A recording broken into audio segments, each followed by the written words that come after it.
Mama Murphy. You need the sight? It's telling me Mentats will give us the right high for another insight into your destiny. So it's Mentats this time? They're good. More of a chem for scientists and tech types. But who's to say old Mama Murphy ain't a closet genius? Here you go. Ah, that's it. I can feel the sight opening up. You're looking for a man. He can help you. But he ain't gonna be the man you expect. He's somewhere deep and dark, surrounded by folks with nothing but cruel intentions. But there's an echo, something in the past that can help you. When you meet the fat man and the angry woman, tell them to remember the quarry and Lily June on the rocks, and they'll let you and your friend pass. Don't mind me, kid. The chems are just acting up a bit. I'll be fine, eventually.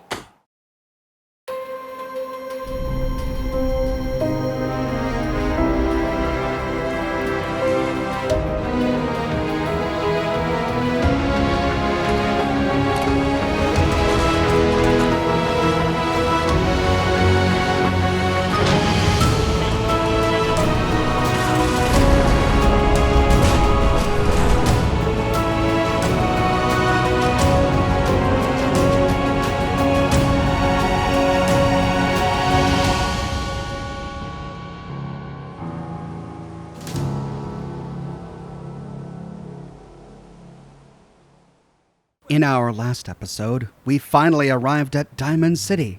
It took us a while, but eventually we learned from the locals that the best man to help us find young Sean is a detective named Nick Valentine. To find his office, we went down an alleyway behind the marketplace, and once there we followed the neon signs. The signs pointed down another alleyway which ended at a red door that led to Valentine's detective agency. But on the other side of it, we find a woman in distress. Told you your luck wouldn't last forever. His ties. Oh, Nick. The bills. Huh. Forget the bills. Something wrong? Another stray coming in from the rain. Afraid you're too late. Office is closed. Wait, who are you? You the detective? Me? No, I'm Nick's secretary. Handle his appointments, his papers, that sort of thing. Well, that's what I used to do anyway, but now Nick's disappeared and I can't keep a detective agency open without a detective. I didn't come here to get brushed off. Well, you can take a seat and wait for the next Armageddon. Because the detective ain't coming back. Sorry. I'll come back later. No, that's not what I mean. We're not just closed for the day. We're closed permanently. I know you must be busy, but I won't take much of your time, miss. It's important. You don't get it. But if we pass the charisma check... You're right. I'm sorry. I didn't mean to be rude, but it's just... The detective... He's gone missing. Nicky's missing? What has he gotten himself into this time? Picture on milk carton time? If only it was that simple, right? Do you have any idea how I could find him? He disappeared working a case. Hey, I'd love to help, but there's a small matter of expenses. Don't play games with me. I'll pay you if you find Nick, but it's going to be 100 caps. That's the reward, and it's not up for negotiation. Or if we pass the charisma check... Money, huh? I do have 125 caps in the old rainy day fund. Come on, this is your boss's life we're talking about here. Fine. We'll make it 150 caps. Last chance. Put some real money on the table or we're done. Okay, you win. 200 caps is all I have. Don't worry, I can help. Tell me what happened. Nick was working a case.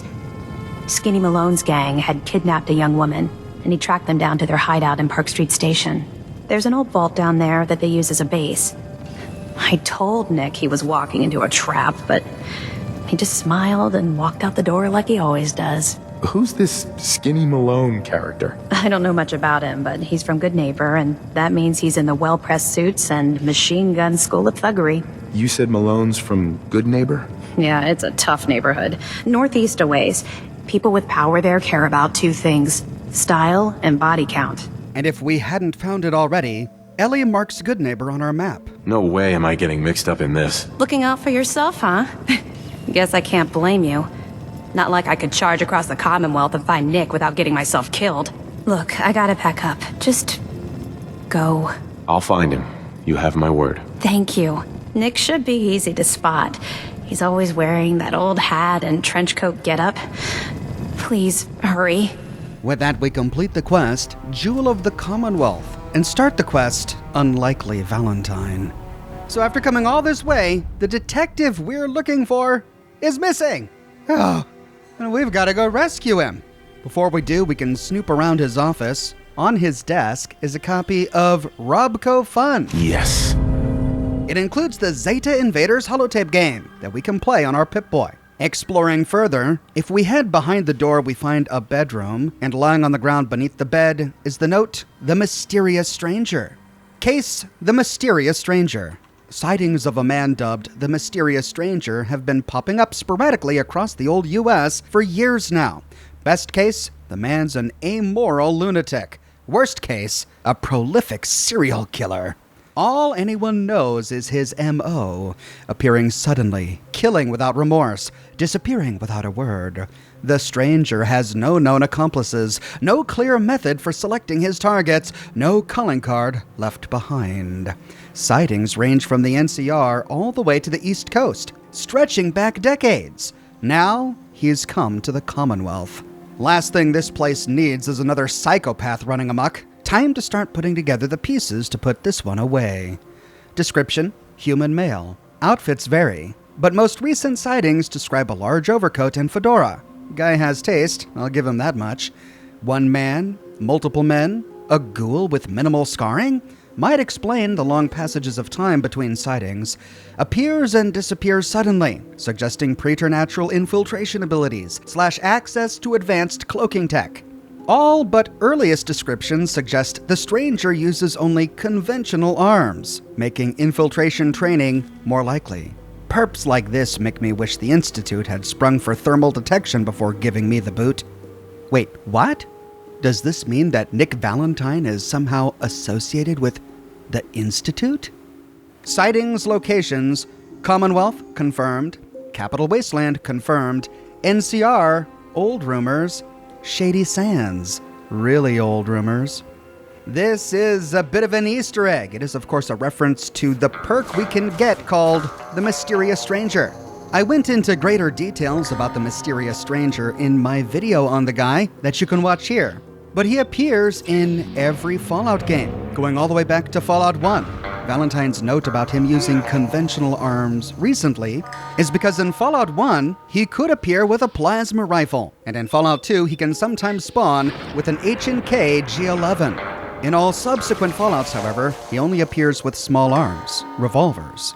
Valentine mentions old rumors of the mysterious stranger spotted in NCR. That's a reference to the events of Fallout 2. And Shady Sands is, of course, a reference to Fallout 1. Shady Sands being the name of the first town the Vault Dweller stumbles upon after leaving the Vault, which subsequently evolved into NCR over the years. That's it for now, but perhaps we'll find more notes and more cases lying around the office after we rescue this missing detective. Heading outside, we can say goodbye to Nat before heading out. Hey, mister, that interview you did with Piper is really selling. Here's your free copy. Looks like Piper has already published the interview we had with her, and Nat gives us a copy of View from the Vault, and it comes in 3 parts. View from the Vault, Part 1. Whenever I take a walk through Diamond City, there are so many things people tell me to be grateful for.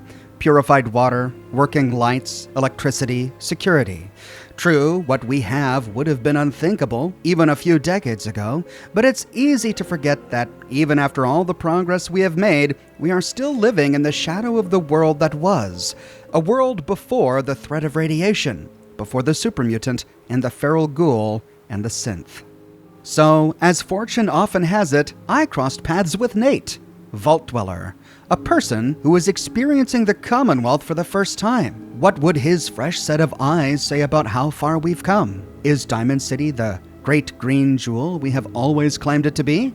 Before we begin to answer that question, we have to know who he is, where he comes from. And here, the interview changes depending on our dialogue options when giving our interview to Piper. This section of the interview can differ in 3 ways. If we chose the sarcastic option, the paper reads, "He began our interview joking about his time in the vault." It was just me and 1,000 guinea pigs.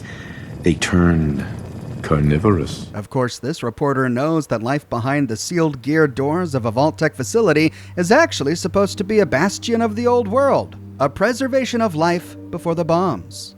But if instead we answered Normal. Nothing out of the ordinary. this part of the interview reads, in speaking to him, he stressed that his time inside the vault was normal. But what is normal for a vault? This reporter knows that life behind the sealed gear doors of a Vault-Tec facility is supposed to be a bastion of the old world, a preservation of life before the bombs. But if we were honest with Piper and told her exactly what happened to us in the vault, My family and I were frozen. I didn't spend much time in the vault. it reads, to my surprise, he did not have much to say about his life in the vault at all, because he spent all that time staring at a piece of frozen glass every day for over 2 centuries. That's right, he isn't just a vault dweller, he's an original vault dweller. He spent his entire time on the inside cryogenically suspended. The interview continues in part 2. So, what does Nate have to say about seeing Diamond City for the first time? This part of the interview has 3 possible alternatives. If we chose, Can you even compare the two? The world out here?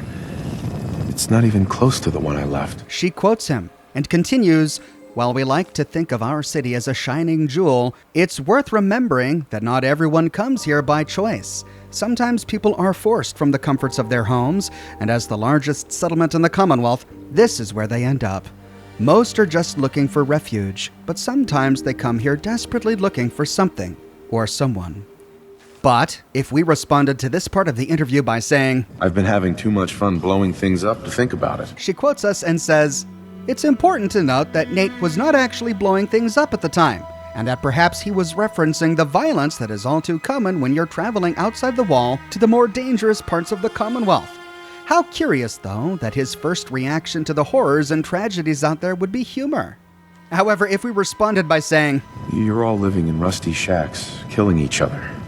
My God, the smell. she quotes us and then says, painful words. So much of civilization was lost when the bombs fell, and we have rebuilt without the comfort and security of the old vaults. However arrogant and privileged Nate's statement seems, we have to remember where he came from and what we must look like to him.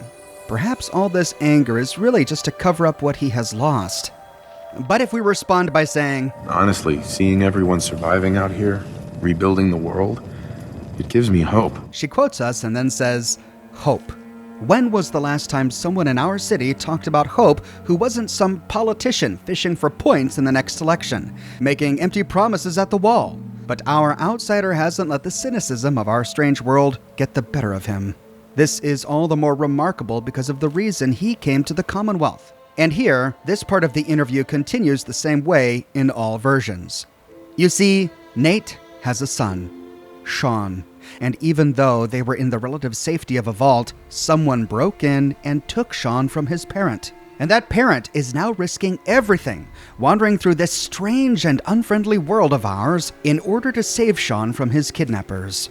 We all know the rumors and whispers that surround every missing person in Diamond City, the guilty looks we pass to mourning family members as we thank the wall that this time it wasn't us. You can end up dead in the Commonwealth for a million reasons. Why spend our time worrying about kidnappings? Why, indeed. And the interview is continued in part 3. It's easy for us to be cynical about the missing. We have spent so long knowing the Institute is out there, but knowing so little about them. They are not the only ones responsible for kidnappings, but the fact that they sometimes are, and the fact that we have been so powerless to stop them when they do, causes us to treat all victims of kidnappings as if they're a lost cause. But the people left behind, those loved ones, friends, and neighbors who may never see the faces of those taken from them again, they do not have the luxury of being able to just look away. They have to carry that loss with them, even if everyone else tells them to move on and forget. I asked Nate to make a statement to Diamond City, to give us an outsider's perspective on what it means to lose a loved one and how it feels. Maybe in some way, it's how we all should feel. Maybe we've forgotten what the right human response to these tragedies are. And here Piper ends the interview by directly quoting whichever option we chose. If we said, You can only take it one day at a time. Just keep going. That's all anyone can do. or if we said, Find who's responsible and make them pay. Simple as that. and finally, if we chose, No matter how much you want to give up, don't. You have to have hope that you'll see them again. Or at least, that you'll know the truth. and here the interview ends. And it seems like the people of Diamond City have read the interview. People will comment on it as we pass by. Hey, you were in the paper, right? You're 200 years old? Looking pretty good for your age, huh? Hey, you were in the paper, right? Upper stand. Vault dweller with 1,000 guinea pigs? What kind of twisted experiment was that? Hey, you're that vault dweller from the paper. Read that interview you gave.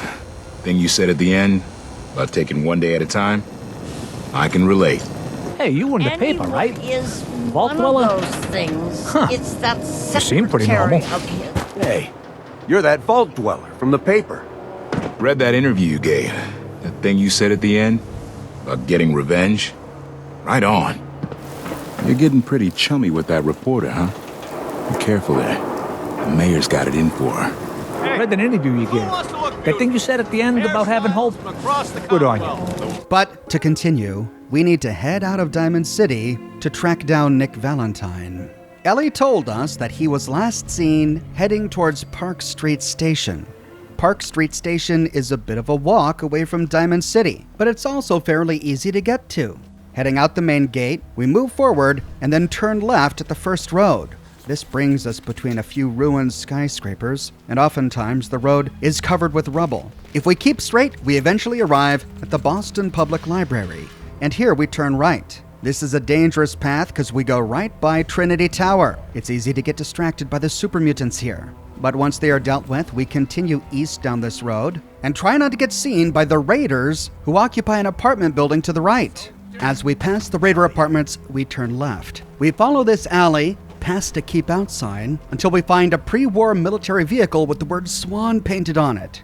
Here we turn right to enter Boston Common. Nearby we find the body of McHale, and on his corpse is a torn letter. I covered McHale and what he is doing here in my video on Swan's Pond that you can watch here. Continuing north down the road, we turn left at the Boylston Club and continue forward. We pass by a Protectron station with a light, but wait a minute, doubling back, we see a sign just outside, and the sign says something about a freedom trail. In our last episode, we heard something about a freedom trail. In order to find this railroad, we needed to follow the freedom trail. It looks like this is where it starts.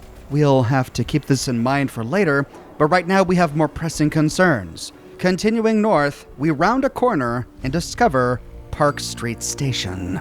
Heading down a ramp, we open the doors to Park Street Station and arrive at the top of an escalator. Creeping down the escalator, we overhear a conversation. I'm telling you, joining Skinny Malone's crew was the best decision we've ever made. Look at this place. I still say Malone's weak. We caught that detective snooping around, and what does he do? Locks him up. Like he ain't got the balls to just kill him. Well, don't let his new girl hear that. She'll start swinging that bat of hers at your face until there ain't no face left. So Skinny Malone has Nick Valentine, but it sounds like Nick is still alive. Rounding the corner, we can take these guys out. Picking up hostile light sign.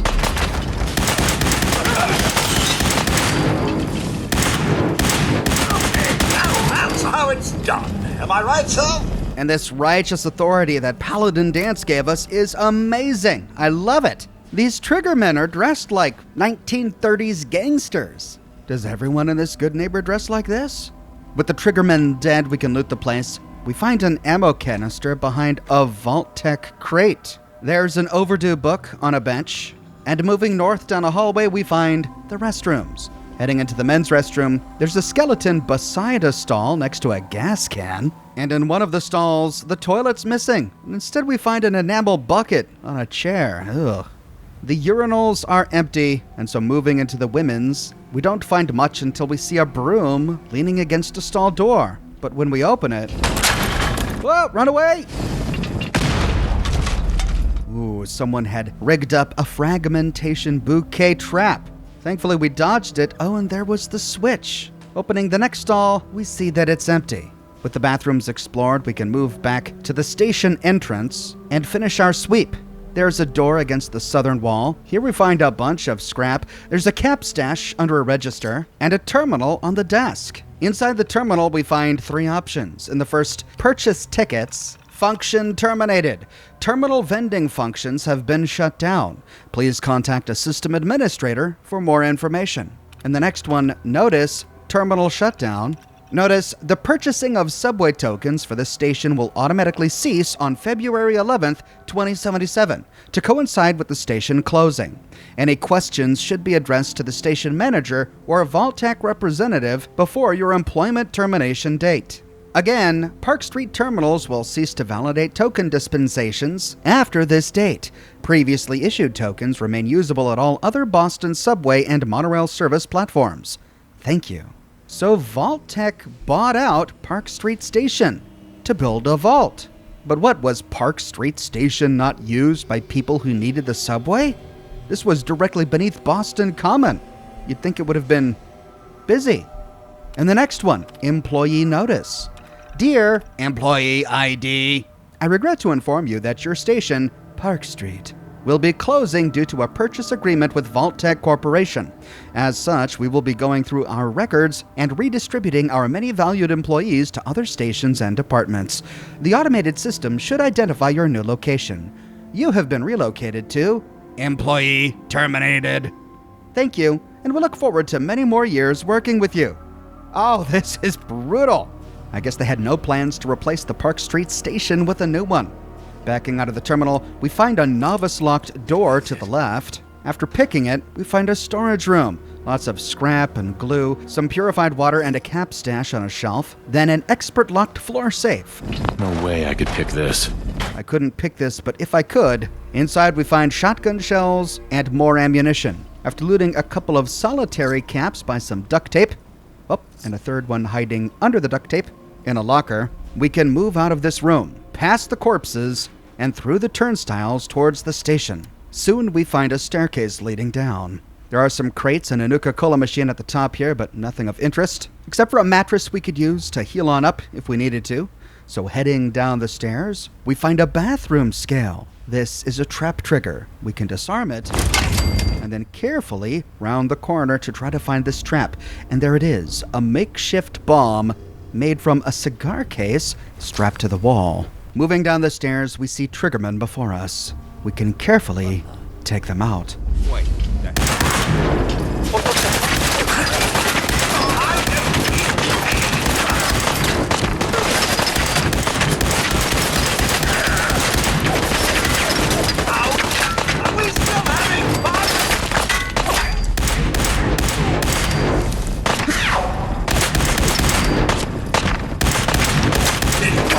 I was just getting warmed up. What's all this then? With this part of the tracks clear, we can move down. We are on the southern side of the tracks, but there's not much loot or much worth mentioning on either side of the tracks, so I'll focus only on things of interest here. After looting the bodies, we do find a mattress in the middle of the tracks next to some cram, if we're really in a bind here. On the southern side of the tracks, we find a door leading to a small locker room. There's another bed here, and a few lockers and containers filled with scrap, but nothing else of note. Moving to the eastern end of the southern side, we find another small room with yet another place to sleep. Here we find a sleeping bag with a chem box with Medex and Mentats inside. With the southern end explored, we can move to the northern side. We don't find anything until we go all the way to the west. Here we find a novice-locked door. Hacking it, we move down a hallway littered with pre-war skeletons. There's a handmade tripwire here. Let's see, what was it attached to? And there it is, a bolt-action rifle trap. There's a sleeping bag here with an ammo canister, and at the end, dirty water piled upon an expert-locked box safe. I couldn't pick this, but if we could, inside we find bottle caps, ammunition, chems, armor, a hunting rifle, and a stealth boy. A tidy haul. Then, moving to the eastern end of the northern side, we find a small room with a terminal inside. But this terminal has all the same terminal entries as the one that we read back at the station entrance. So backing out, we've finished exploring this side of the tracks. We need to follow the tracks northeast. There are 2 tunnels leading down. Taking the right tunnel first, we arrive in a section lit by a barrel fire. There's a Nuka-Cola Quantum hiding in some rubble at the eastern end of the southern track, but since this is a dead end, we can move east down the northern side. Immediately to the left, we find a door leading back southwest. But before we can explore it...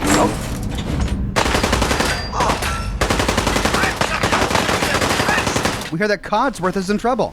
Oh, come on, Codsworth, why you gotta do this to me? The submachine gun wasn't doing nearly the damage I hoped it would, so switching back to Righteous Authority.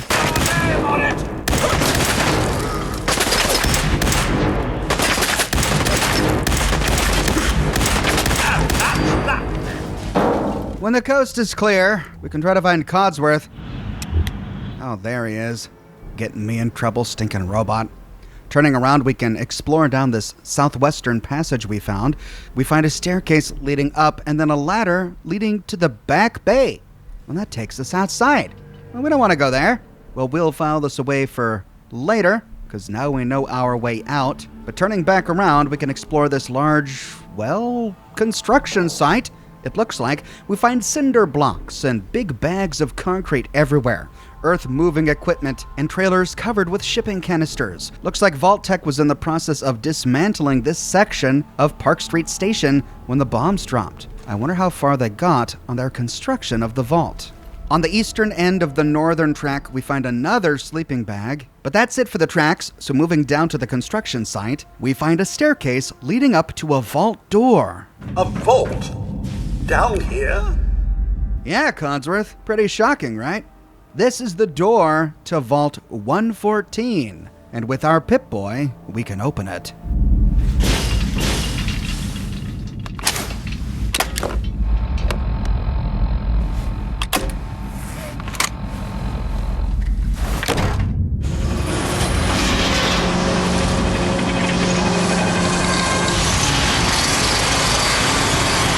Of course, it makes you wonder how a bunch of good neighbor mobsters got inside with the door closed and presumably locked. Did they have Pip-Boys?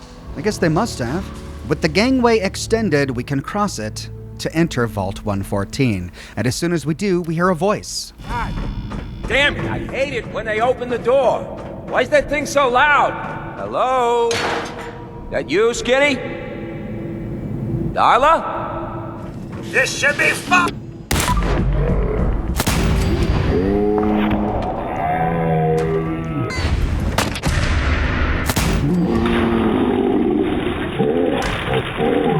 Takes care of that! With the triggermen dead, we can explore the vault entrance. Against the southeastern wall, we find a door that leads to a medical room, where we find some cigarettes lying on a counter. Of course we do. Nearby is a Vault-Tec Terminal, with 2 pieces of Radaway and 2 pieces of Med-X lying on the table. Accessing the terminal, confidential. Vault-Tec clearance SL4 required. Employee eyes only. Violation VTP 01041. We find 2 entries. In the first, welcome, employees. Greetings! After many months of preliminary construction, we are pleased to welcome members of the technical and scientific staff to the newest edition of the Vault-Tec family, Vault 114. Like you, we are excited to get started on our latest endeavor, but we are not quite ready to open the great big geared door to our new residence yet. As you've probably noticed, we've contracted outside of Vault-Tec for construction on this one, since it is utilizing a unique space. By repurposing the former Park Street subway station, we will be seeing a decrease in building costs, as well as a shorter timeline for construction.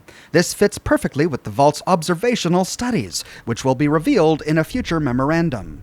However, because of this, we will be seeing a lot of civilian traffic until construction is fully completed. It is up to you to help maintain the security of Vault 114 and its experiment from prying eyes without proper clearance. Loose lips sink ships, of course. They also result in immediate termination and possible criminal investigations. Welcome once again, Vault-Tec Management. Huh. I'm surprised this terminal entry is so cavalier about the fact that they're actually running an experiment here. I mean, in control vaults, they kept it secret from absolutely everyone except for the Overseer. And even in many of the other vaults, the experimental nature of the vault was kept secret to everyone, except for maybe the scientists working there. But here they were letting everyone working here know that there would be an experiment here even before the vault was completed. Odd. And the next one, private. Science staff only. Unlike the last one, which was apparently not private, you'd think this would have been on a locked terminal, but it wasn't. Warning, this memorandum is meant for members of the Vault 114 Science Division only, or those with appropriate security clearance levels, SL 4+. All others must exit this terminal immediately and report your infraction to the Overseer or a member of Vault-Tec Security. Thank you. Wow. They expected their employees to be super honest. Social Science Division. As mentioned in your briefing, Vault 114 will be hosting high-ranking members of local and state government, local luminaries, business people, and their families. Future members are aware that they will be cohabiting solely with others of Boston's upper class. However, the luxury aspect of this vault has been highly exaggerated to the future residents. Multiple families chosen randomly will live and sleep in single-room apartments. Dining and bathing will be in shared quarters, and amenities will be minimal.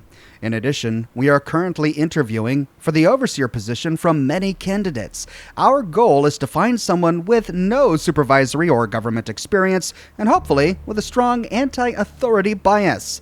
Human Resources tells us that the interview process has vetted many viable candidates. By taking away the luxury and authority these groups saw in surface life, we hope to study their reactions in stressful situations. As such, please do not undermine the new Overseer's authority at all during the experiment, even and especially if it may cause physical discomfort, embarrassment, or even harm to residents. Thank you, Vault-Tec Management. Oh, Vault-Tec. More experiments involving social engineering. I've always wondered what they planned to do with the results of the various experiments they undertook, especially if they are the ones who caused the apocalypse. If the world is already destroyed, what's the point of having results from their experiments? At any rate, backing out, we found a first aid kit with chems inside in this room, as well as a clean, pristine, brand new Vault 114 jumpsuit lying on a shelf. We can explore this section right by the vault door. We find a door to the north, but it's locked and requires a key. We can't pick this. After looting a few pieces of scrap nearby, including a novice-locked toolbox under a table, we can move through the western door and loot the bodies of the triggermen. This room has a couple of bottles of purified water on a table, and when ready we can open a door to the northwest to continue forward. This door leads to a staircase that goes down, turns left, and goes down even further. And then we hear yet another voice. So I got a question. Why the hell would anyone build a vault out of a subway station? This place is like the opposite of airtight. Because they weren't planning to use it, you moron. We used to pull this kind of con all the time back before the war. Get a bunch of union boys to work some construction job that would go nowhere. Keep everyone on payroll. Well, presumably they were gonna use it if they had an experiment designated for the vault. But maybe it didn't need to be airtight or even constructed properly due to the nature of the experiment. An uncomfortable vault, a squeaky, leaky vault, might be perfect for making a bunch of snobby rich people from before the war uncomfortable. We find the owners of our voices down a hallway to the southwest. You asked him shit! With the enemies dead, we can loot this room of all of its valuable scrap and then head down the southwestern hallway. We find the bodies at a cross-section, a couple of containers sitting here, but there's nowhere else to go than to continue southwest and open the door. We arrive at the top of a catwalk overlooking a huge cavern. This part of the vault was not finished. creeping forward, we see triggermen patrolling the catwalk, and we can snipe at them.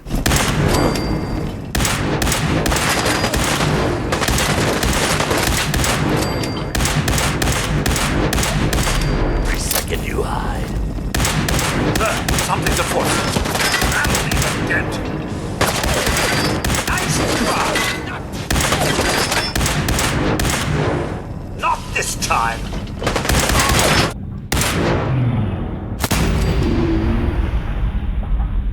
Aha! There you are! Jolly good show all around. With the triggermen dead, we can head down the catwalk and explore this area. We find a staircase leading down to an earthen floor. You don't suppose this vault was unfinished when the bombs fell? I can't imagine exposed dirt was the look they were going for. No, Codsworth, haven't you been paying attention? It was under construction when the bombs fell. Come on, buddy, keep up. Exploring the ground doesn't reveal much. All we find is that the catwalks lead to another door leading further into the vault to the northeast. In this square room, we find a hatch in the floor leading to a room below. We see that the triggermen have been guarding this room and gambling while drinking shots of whiskey. There are some boxed foods and bottles lying about, but there's not much here, and so we jump down the hole carefully.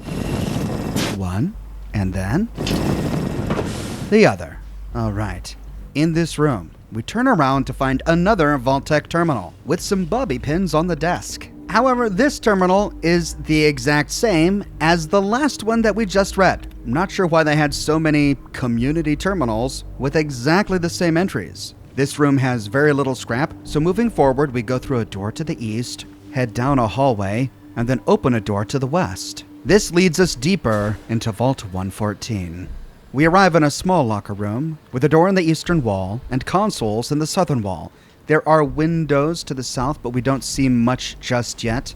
Heading through the door to the east, we round a corner to go down a long hallway where we find a door to the west. This leads to the vault atrium, and as we open the door, we again hear a voice. How you doing in there, Valentine?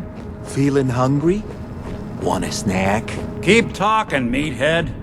It'll give Skinny Malone more time to think about how he's gonna bump you off. Don't give me that crap, Valentine. You know nothing, you got nothing. Really? I saw him writing your name down in that black book of his. Lousy, cheating card shark, I think were his exact words. Then he struck the name across 3 times. 3 strikes?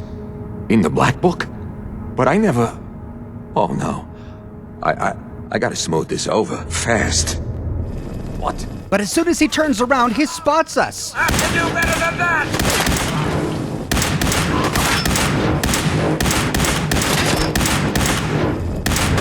Nothing like a little dust-up to get the oil flowing, eh? And with that, Dino's dead.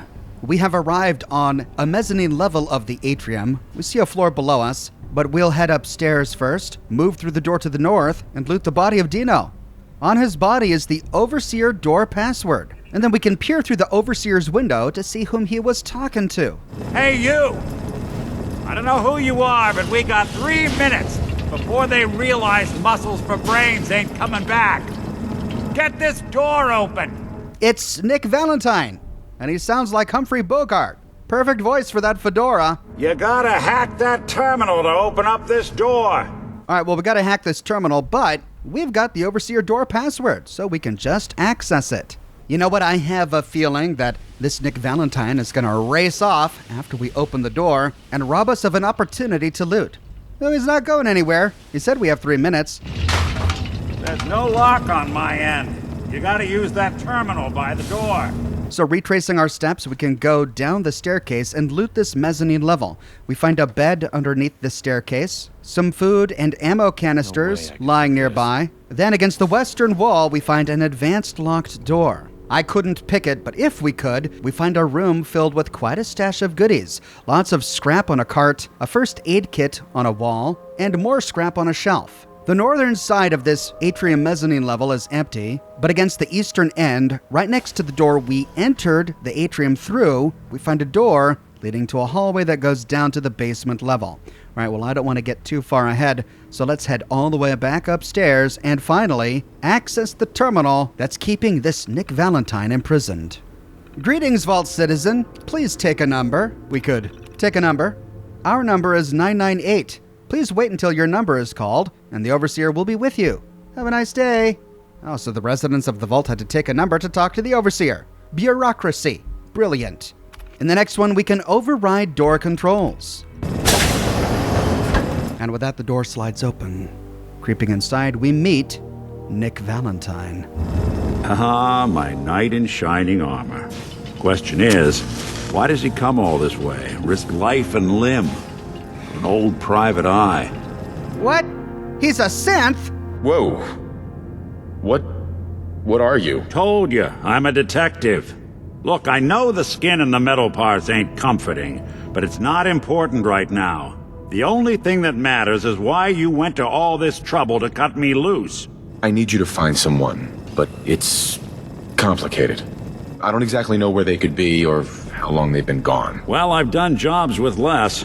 Somehow nice and simple never makes it onto the menu in my world. I'm tracking a murderer.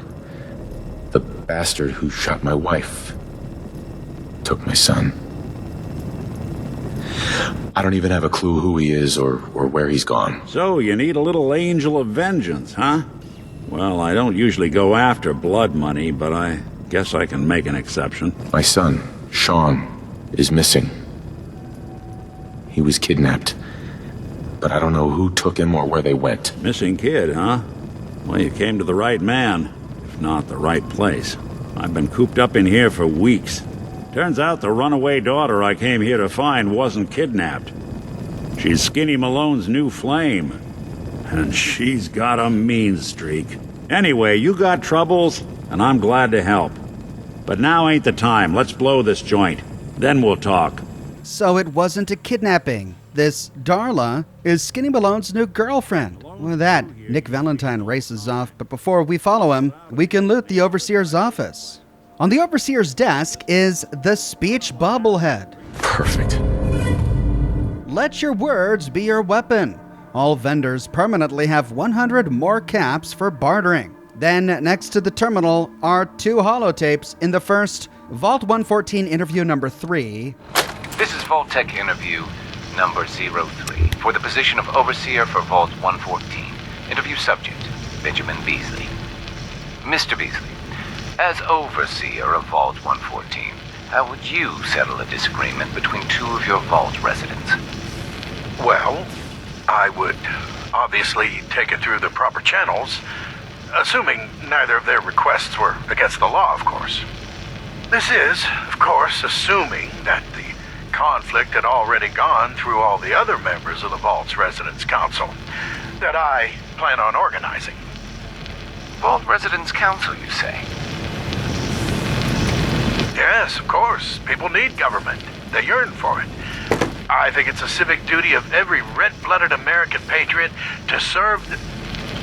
Yes, I think we have everything we need here. Thank you for your time. Oh, already? Well, I look forward to hearing from you soon. Yes, I'm sure you will. Please make sure to fill out your non-disclosure agreement on your way out. Well, it's good to know that Garrus is alive and well in the Fallout universe. It seems like for some reason, Garrus wasn't too keen on that candidate. Next, we can listen to Vault 114 interview number 21. This is Vault-Tec interview number 21 for the position of Overseer for Vault 114. Interview subject, Kimberly Weiss. Hello, Mrs. Weiss. How do you do? And may I just say what an honor it is to even be considered for the position of Overseer.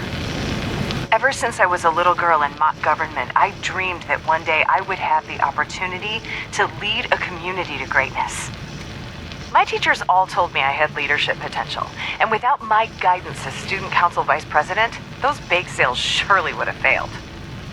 Just the thought of being able to organize and run this small group, to show them a better way, to lead them to a future so bright that they... My goodness. Looks like we're out of time. What? We just started. Yes, yes. Thank you. If you could just send the next candidate in as you leave. Oh, of course. Did I mention I was head of my debate team? I'm sure you did. Thank you. Wow. She went full-on Leslie Knope on the guy. Well, she seemed really capable. Maybe too capable. I wonder why he didn't like her. Heading behind the desk, we see a third holotape on the other side of the terminal. Vault 114 interview number 87. This is Vault-Tec interview number 87 for the position of Overseer for Vault 114. The candidate has refused to give his real name and has only provided the name the Soup Can Harry. That's right. I ain't telling you nothing. My name is the name I call myself, not the rank and number the government branch on me. No, sir. Fascinating. Mr. Soup Can, would you mind telling me why you're distrustful of the government? I've seen what they do. Come up the works with red tape and bureaucracy, take every hard-earned cent and use it to fund their Illuminati, Freemason sex parties. I'm a free man. I should be able to live as I see fit. My taxes pay for them streets and alleys and dumpsters. I'll sleep where I want. Sir, according to this, you haven't paid taxes in many years. I seen the back of them Abraxo boxes. Not for consumption? Don't you tell me what to do. I'll eat what I want. Sir, you may just be the perfect candidate. How would you like to be the new overseer for Vault 114? I ain't wearing no goddamn tie. Or pants. Wow. They wanted to make this guy overseer. I guess the silver lining is that they never finished this vault. So Soup Can Harry, well, he got to stay in his dumpster, where he could listen to more podcasts about Q. Reading the terminal, welcome employees. Greetings, Overseer. I hope this message finds you well and your move into your new position has been an easy transition. Your appointment as Overseer came with high recommendations from our interviewers, and we hope you will be the perfect fit that everyone believes you to be. Yeah, I doubt Soup Can Harry could even read this, but never mind. Please do not be nervous, as we have chosen you based on your natural qualities, decision-making skills, and unique personality. We believe that you possess innate abilities as a leader that will bring this vault into the new world nuclear war creates. So don't worry, just go with your gut and everything will work perfectly. Good luck, Vault-Tec Management. Ay, ay, ay. Vault-Tec's nightmares never cease to amaze. With the Overseer's room explored, we can head out, and as soon as we do, Nick Valentine starts talking. Malone's crew here used to be small time. Muscled out of the old neighborhood by bigger players. Until they found this place. Don't know what happened to the previous owners, but they're not exactly around to charge rent. An empty vault. Perfect hideout. So Skinny Malone and his crew got hustled out of Good Neighbor. Must be some dangerous people at Good Neighbor. Hold up, I hear some of them coming.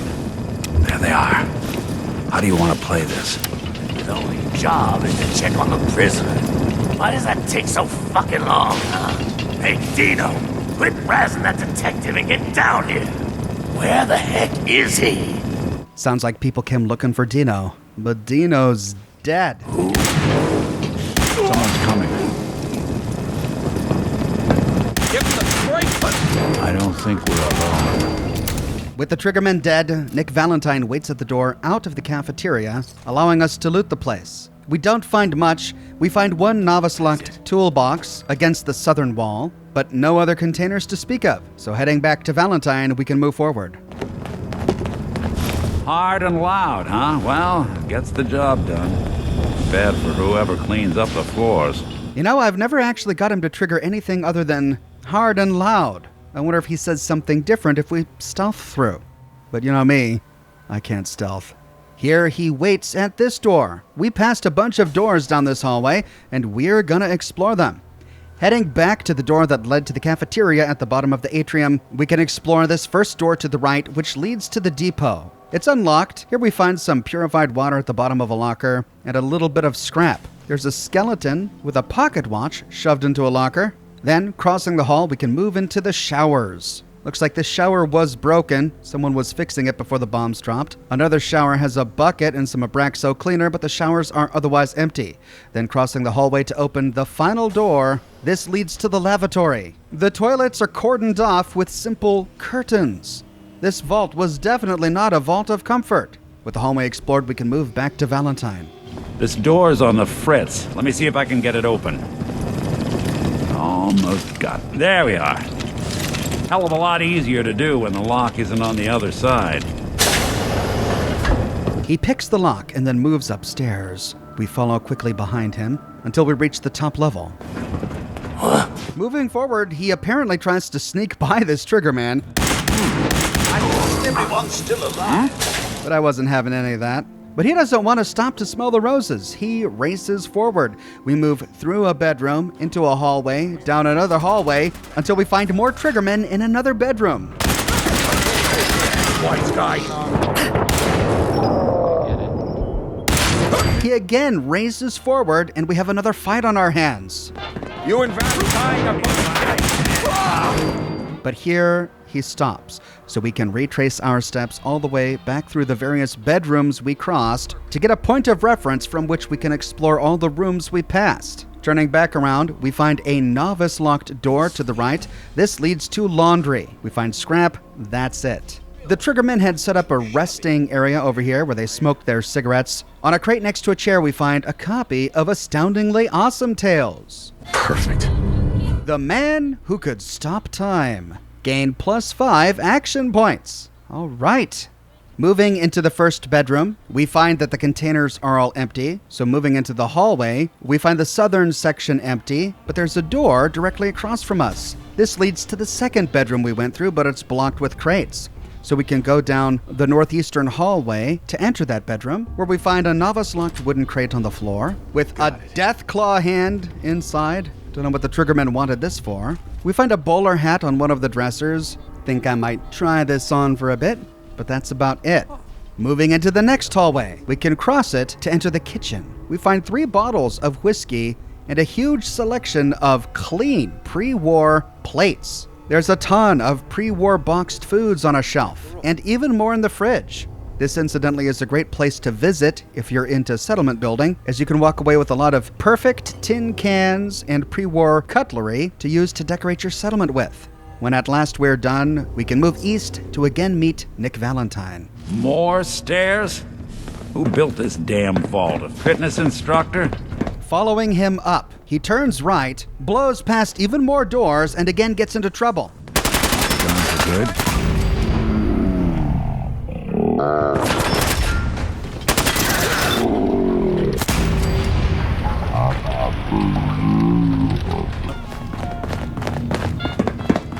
Skinny Malone and the rest of his boys are waiting for us somewhere. The name's, ironic, but don't let that fool you. He's dangerous. Another locked door. Shouldn't be too hard. Okay, I got it. But I hear big fat footsteps on the other side. Once we step through this door, get ready for anything. He unlocks the door and opens it. But we can take the opportunity to head back to the room that he blew through and explore it. The first room to the right was a nursery. We find cribs laid out. I guess they were expecting a lot of babies in the vault. There's a bottle of whiskey on a box, some toys on the ground, a first aid kit on the wall. Crossing the hallway, we find another depot. This one is locked with an advanced lock. I couldn't pick it, but if we could, inside we find a bunch of paintings and a bunch of box safes stacked on top of each other. The bottom 2 are already open. We just find scrap in these. On a shelf next to them are 2 caps stashes, and then the safe on top is locked with a master lock. Inside, ammunition and some scrap. Heading out and moving to the next room, we find it empty. Heading out and moving to the next bedroom, we find it empty as well. Just a lot of empty whiskey bottles all over the place. These accommodations were really cramped. The residents would not have liked it here. Heading up the stairs, we arrive in the vault check-in room, and we can view the check-in terminal. Property of Vault-Tec, check in. please remind residents to 1. Line up in an orderly fashion, 2. Change into vault suits immediately, 3. Save all questions for orientation. We find 4 options. In the first, Residency A1, the Linehan family. Sean, wife Martha, sons John and Mitchell. The Flaherty family, Michael, wife Joan, daughter Elizabeth. The Presley family, Jenna, husband Richard. And the next one, Residency A2, O'Malley family, Michael, wife Jennifer, son Robert, daughter Ellen, infant. Baker family, Ralph, fiancée Sarah, dog Spike, do not allow. The Yancey family, Murray, wife Amy, sons Jimmy and Ronnie. Oh, they couldn't take their dogs? And the next one, Residency B2, Madison family, Bill, wife Belinda, daughters Jean, Mary, and Melissa. Smith family, Sean, wife Molly, son Paul, daughter Stephanie, infant. And we can read the last one, Residency B3, O'Brien family, Kevin, wife Megan, sons Ryan, Brandon, Logan, daughters Molly, Anna, Kayla, Brenna, infant. Wow, they were busy. And Todd Gates, a bachelor. Oh, a family vault with 1 bachelor. That would have been a recipe for disaster. We find boxes next to the terminal filled with vault suits. When ready, we can open the door to Park Street Station. And immediately on the other side, we are confronted. What are you doing? You come into my house, shoot up my guys? You have any idea how much this is gonna set me back? I wouldn't be here if it weren't for your 2-timing dame, Skinny. You ought to tell her to write home more often. Oh, poor little Valentine. Ashamed you got beat up by a girl? I'll just run back home to Daddy, shall I? Should've left it alone, Nikki. This ain't the old neighborhood. In this vault, I'm king of the castle, you hear me? And I ain't letting some private dick shut us down now that I finally got a good thing going. I told you we should have just killed him! But then you had to get all sentimental. All that stupid crap about the old times. Darla, I'm handling this. Skinny Malone's always got things under control. Oh yeah? Then what's this guy doing here, huh? Valentine must have brought him here to rub us all out? That wasn't the plan originally, but hey, tempting. Hey, I'm the one in charge here. You got something to say? Say it to me. What's the deal with you people and Nick, anyway?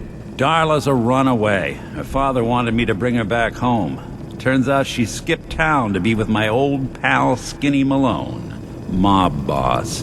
Never thought he'd manage to scrape together a big enough crew to take over a vault. Guess life's full of surprises. Hey, who's running this show here?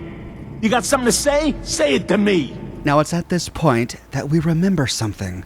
This whole situation seems familiar somehow.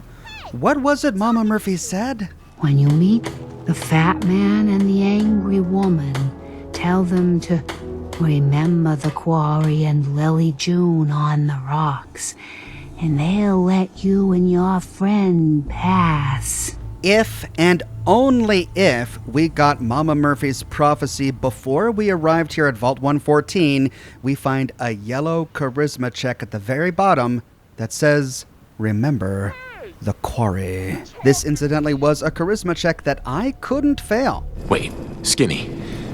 Remember the quarry. Lily June on the rocks? Ring any bells? How the hell did you know about that? Okay, you two can go. You got until the count of 10. Then I don't care what happened back in the old days. You're dead. What are you doing, Skinny? Kill him! No, Darla. They get one chance to leave. Skinny Malone's putting his foot down. My mother was right. You mobsters are all just talk. We better get out of here, fast. 1. With that, Skinny Malone begins to count down, and Darla abandons him. She runs off into Park Street Station. We can try to talk to her a few times as she goes. What a mess I got myself into. My parents were right. I should never have gotten mixed up with people from Good Neighbor. Screw Skinny Malone. Who needs that big galoot anyway? Some man Skinny Malone turned out to be. I'm going home to my parents. Screw those low-life gangsters. But in this way, we leave Skinny Malone and his mobsters alive. Darla lives, and we get out safely. Everyone survives. If, however, we didn't get the prophecy from Mama Murphy, instead we find an orange charisma check to convince her to leave. And if we fail it... Darla, listen to me. You have a home to go back to.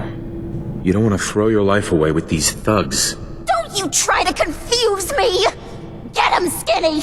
They all turn hostile. But if we pass it... You're right! What am I doing? I've gotten all mixed up. Darla! Where are you going? Home, Skinny. Where I should have been all this time. This is goodbye for us. Oh, come on, Nikki. You cost me my men, now you and your friend cost me my girl? My friend here just did you a favor, Skinny. You always did have bad taste in women. Now that she's not around to feed that temper of yours, maybe you'll see sense and let us walk. You still owe me for 2 weeks in the hole. You smug, overconfident ass. Get out of here! All right, you get to the count of 10. I still see your face after that. I'm gunning both of you down. We better get out of here, fast. 1. And if we pass it, we get the same ending that we would have gotten with Mama Murphy's prophecy, though this option required a much more difficult speech check. We can pass freely. Alternatively, we could try to pass a red charisma check to encourage violence. Skinny's no good for you, Darla. You put a bullet in him, and I just might let you go. What kind of girl do you think I am? Kill him, Skinny! If we fail, they all turn hostile.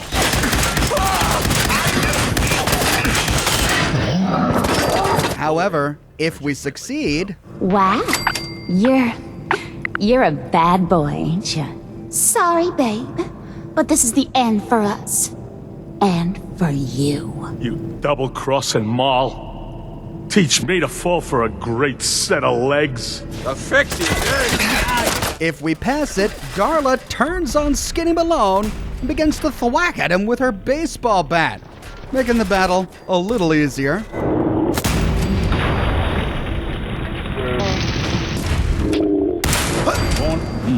Well, so much for Skinny Malone. Think he's lighter or heavier with all those holes in him?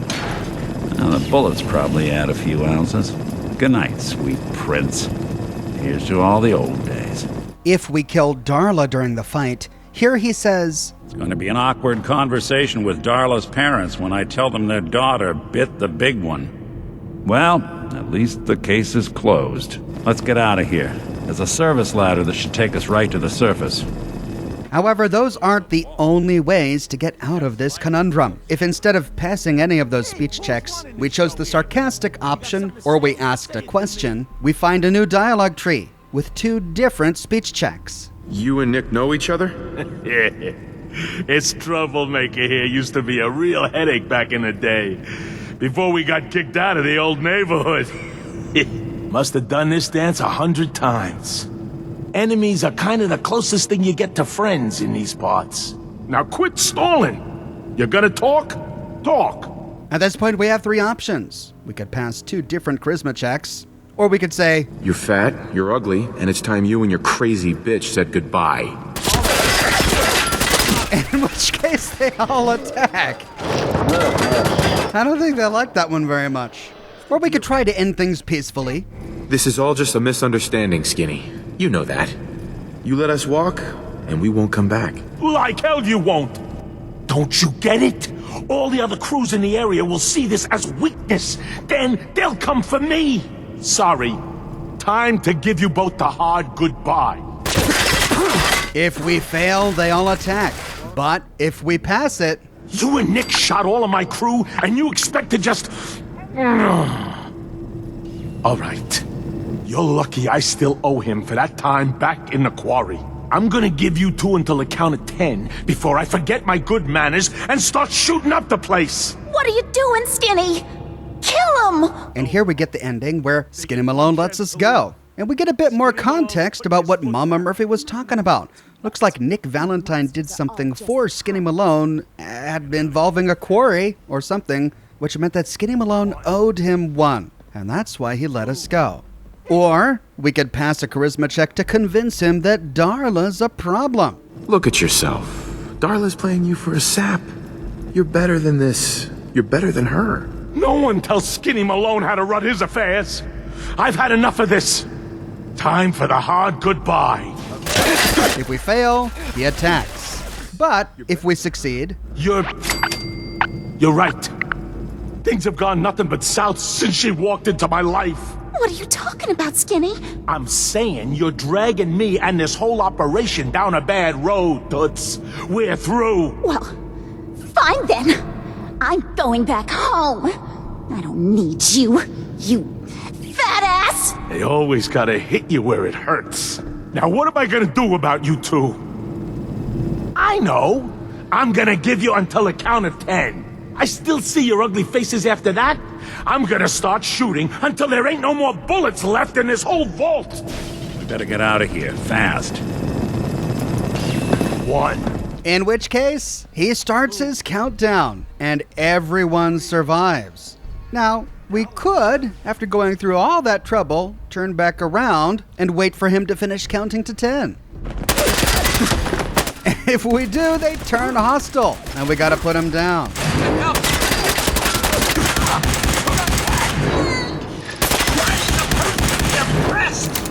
No matter how we choose to get through this situation, Nick Valentine leads us out of the vault, back to the train tracks, and then through the door that we found earlier, up the stairs, and climbs up the ladder to Back Bay. Look at that Commonwealth sky. Never thought anything so naturally ominous could end up looking so inviting. Thanks for getting me out. How did you know where to find me, anyway? Not many people knew where I went. I have my ways. Really? Huh. Well, I'm glad those ways included shooting down mobsters. Wasn't looking forward to haunting that place. That's not important. All right, wise guy, keep your secrets. Your secretary, Ellie, she sent me. She did? I should give her a raise. Just what are you, Nick? You really don't know? I'm a synth. Synthetic man. All the parts, minus a few red blood cells. I got built, I got old, I got tossed. Then I opened up that little agency in Diamond City, and turns out people have plenty of problems to solve. Now, you mentioned something about your son, Sean, how he went missing. I want you to come to my office in Diamond City. Give me all the details. Besides, I think you've earned a chance to sit down and clear your head. You said Diamond City, right? Yeah, you know the way? Southwest a few blocks. My office is in the back alleys, with the neon heart sign out front. I don't have time to sit and chit-chat. Look, I know you want your case solved as quickly as possible, but an investigation needs time. We can't risk overlooking the details. Meet me at Diamond City. Trust me, things will be easier once I know everything that happened. At this point, we can either meet him there... I'll meet you there. See you in Diamond City. In which case, he walks off, and we can carry about our business until we're ready to proceed. Or we can follow him. Lead the way, Nick. All right, let's move fast. Follow me. If we do, he takes us on a short tour of the ruins of Boston, and he has a few things to say along the way. Traveling in the Commonwealth as long as I have, you learn a few things. These old buildings and alleyways give you a lot of opportunities to hide if things get bad, but that goes both ways. Always keep your eyes out and your head on a swivel. Things can go from calm to deadly in a heartbeat.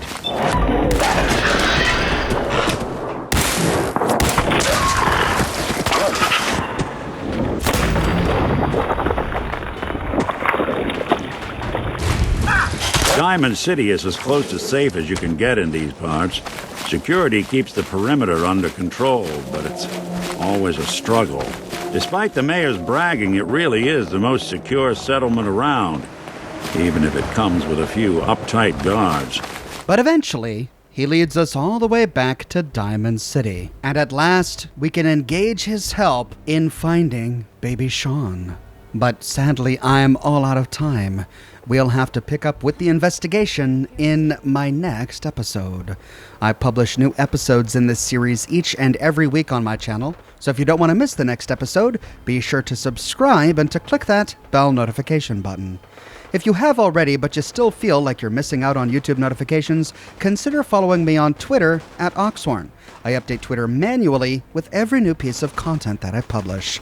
I've got a shirt shop with completely unique designs that you can't find anywhere else. My shirts come in a variety of men's, women's, and children's sizes, and in a wide array of colors. You can find them on other products as well, like smartphone cases, pillows, posters, mugs, stickers, prints, etc. So if interested, you can find a link to my shop in the description below, or you can click here. If you like what I do and you want to support me in a more personal way, consider becoming a patron on Patreon or a member here on YouTube. YouTube members get little badges that appear next to their names in the comment sections of my videos, and access to ox emojis that they can use in my video comments and in the live chats of my live streams. But more than anything, I'm just so glad you're here watching this video with me today. Thank you so much for watching, and I'll see you soon with more brand new videos.